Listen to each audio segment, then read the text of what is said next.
One of the things that is most overlooked about winter protection is keeping the animals from doing damage to valuable landscape plants over the course of the winter. And they can do a lot of damage. So if you've had deer or rabbits or chipmunks running through the garden during the course of the summer, chances are you run the risk of damage over the course of the winter too. There are a couple of different ways that you can keep them from harming valuable landscape plants.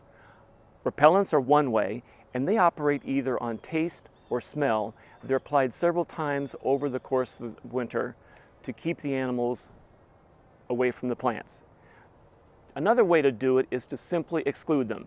If you have crab apples or fruit trees or burning bush, those seem to be three particular favorites of any kind of rodents, mice or voles or rabbits, and they do work all winter long. The rabbits are above ground, the mice and the voles are often working under the mulch because it's insulated there, and they run back and forth and tunnel underneath there, and they chew on the bark, and once that bark is totally taken off a branch or a trunk, all the way around, that plant dies.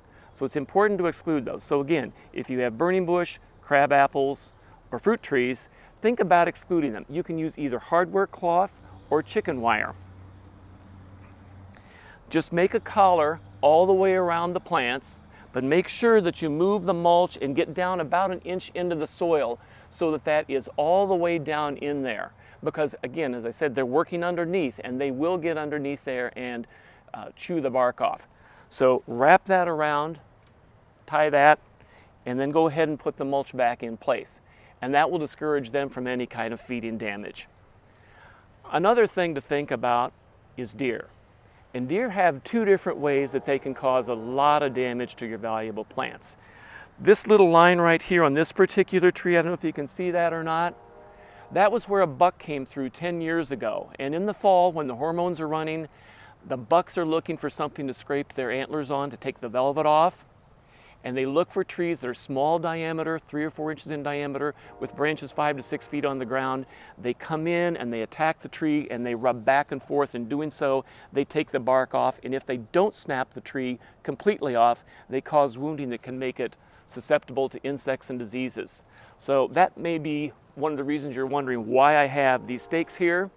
In late September, I get these temporary fencing stakes from the local garden center, and I pound those into the ground 2 to 3 feet away from the trunk and do it all the way around so if the deer come in, they encounter resistance, and that stops them from ruining the tree.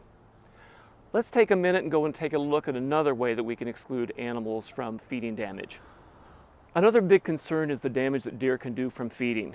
They really love yews and arborvitae and a lot of different types of evergreen ground cover when there is snow on the ground. A very, very simple way to keep them from doing damage to your plants is this deer netting. It's black, it doesn't show, and it kind of disappears into the plant. So when you do unroll it, all you do is throw it over the top of the plant. You loosely stake it down at the corners, either with rocks or brick, and wait for a winter of deer-free animal protection.